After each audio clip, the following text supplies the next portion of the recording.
کیونکہ میرا سارا ریفرنس آبویسلی میری اپنی بیک گراؤنڈ سے ہے. بہت اچھی بات ہے. برہمنز میں ایک کہاوت ہے کہ برہمن کھانے سے پرہیز نہیں کرتا اور نہانے سے. تو ہمارے ہاں نہانا از کمپلسری obligation.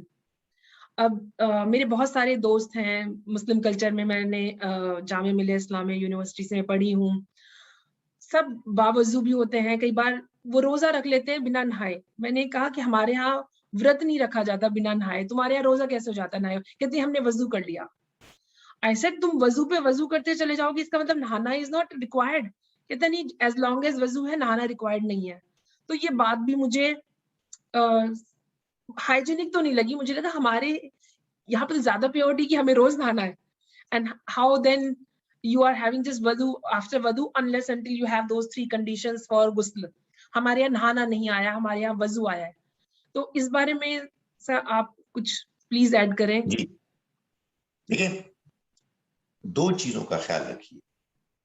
ایک تو اسلام میں جو ہمارے لیے ہمارے مالک کا پیغام, جی کوئی کلاسز نہیں ہے, انسانوں میں کوئی فرق نہیں ہے. سمجھانے کے لیے میں کہہ رہا ہوں سارے برہمن, سارے ہی مالک کے نزدیک برابر ہے.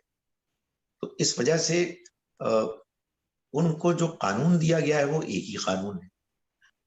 اس قانون میں یہ لحاظ رکھا گیا ہے کہ جو کم سے کم ریکوائرمنٹس ہیں پاکیزگی کی وہ تو پوری کی جائیں. باقی جب یہ بات معلوم ہو گئی کہ اللہ کا پیغام, مالک کا پیغام تقاضا ہی یہ کر رہا ہے کہ ہم پاک صاف ہوں, تو پھر یہ جو مختلف علاقوں میں پاکیزگی کے اضافی تقاضے ہوتے ہیں, جیسے ہم دبئی میں ہیں تو یہاں گرمی بہت ہے, سب کانٹیننٹ میں عام طور پر موسم گرم ہوتا ہے اور پانی کی کوئی بہت کمی نہیں ہے, تو پھر ظاہر ہے لوگوں کو نہانا چاہیے. ظاہر ہے کہ آپ اس زمانے کی بات اگر سوچئے کہ عرب کے ریگستان میں بہت کم پانی ہوتا تھا, اگر ہر موقع پر نہانے کا تقاضا کیا جاتا تو وہ ایک ایسا برڈن ہوتا کہ جس کو لوگ پورا نہ کر پاتے. تو مالک کو جب قانون دینا ہوتا ہے تو وہ تمام چیزوں کو بیلنس کرتے ہیں. سو اگر کوئی منیمم ریکوائرمنٹ ہے تو یہ ہماری غلطی ہے کہ ہم یہ سمجھتے ہیں کہ بس ہم اسی منیمم کم سے کم ریکوائرمنٹ پر بیٹھ جائیں اور اس سے آگے نہ بڑھیں. اللہ تعالیٰ ہم سے یہ چاہتے ہیں کہ ہم سے مثال کے طور پر بدبو نہ آئے جس سے کہ دوسرے لوگ متاثر ہوں. سو اگر فرض کیجئے کہ ہم ایسے علاقے میں رہتے ہیں جہاں پسینہ آتا ہے اور اس کے نتیجے میں جسم سے کپڑوں سے بو آ رہی ہے, تو پھر ہمیں باقاعدہ نہانا دھونا چاہیے اور خوشبو بھی لگانی چاہیے. اب یہ وہ اضافی باتیں ہیں کہ جو لوگوں کو خود سے سمجھنی چاہیے. مزید ہوتا کیا ہے بدقسمتی سے کہ ہمارے لوگ جو کم سے کم ریکوائرمنٹ ہے اس پر اکتفا کرتے ہیں اور اس سے آگے بڑھنے کی کوشش نہیں کرتے اور سوچتے تو ہیں ہی نہیں, جس کے نتیجے میں یہ ایک غلط امپریشن پڑتا ہے. مالک کا پیغام ایک توازن چاہتا ہے اور سب کے لیے وہ قانون دیتا ہے, چنانچہ اس کا قانون قابل عمل ہونا چاہیے. کمپلیٹلی میں سوچ میری وہیں کی طرف بھی بہتی جا رہی ہے جو آپ نے خوبصورتی سے بات کہی.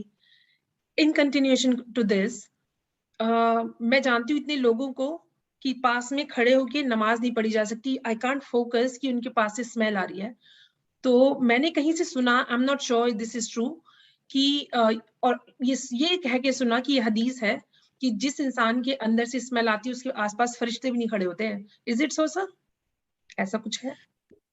بالکل ایسا ہی ہے. ایک بات جان لیں اچھی طرح سے, ابھی ہم ایک ڈسکشن کر رہے تھے کچھ اپنے دوست, تو اس میں یہ بات سامنے آئی کہ بعض اوقات حدیث میں اس طرح کی چیزوں کی وضاحت ہوتی ہے اور ساری وضاحتیں تو ہمارے پاس آئی نہیں.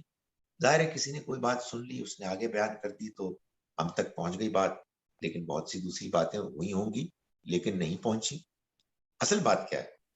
اصل بات یہ ہے کہ ہمارے مالک نے ہمیں 2 چیزیں دی. ایک ہماری فطرت, ہماری عقل, جو ہماری رہنما ہے, یہ بھی مالک کی طرف سے پیدائشی طور پر ہے, سب انسانوں کو ملی ہے. قطع نظر اس سے کہ ان کا کیا مذہب ہے، کیا دین، اور ایک اس نے اس فطرت اور عقل پر مزید اپنی کتاب اور اپنے دین کے ذریعے سے ہماری رہنمائی کی ہے. اس کو کہا گیا ہے کہ یہ روشنی پر روشنی. بدقسمتی سے بہت سے مذہبی لوگ ہم مسلمانوں میں وہ جو اللہ کا پیغام ہے کہ جو روشنی پر روشنی ہے اس کو تو پڑھ لیتے ہیں کچھ تھوڑا بہت، لیکن پہلے جو موجود روشنی اس کو وہ اہمیت ہی نہیں دیتے. تو یہ جو آپ بات کر رہے ہیں کہ قریب میں کوئی کھڑا ہوا انسان ہے، اس کے جسم سے بدبو آ رہی ہے تو دوسرا شخص نماز نہیں پڑھ پا رہا تو یہ گناہ گار ہو رہا ہے، فرشتے اس کے قریب نہیں کھڑے ہوں گے، یہ بات بالکل صحیح ہے، یہ تو بڑی فطری بات ہے. لیکن انفارچونیٹلی جیسا کہ میں نے گزارش کی کہ بہت سے لوگ اس گیون فطری بات کو اہمیت نہیں دیتے.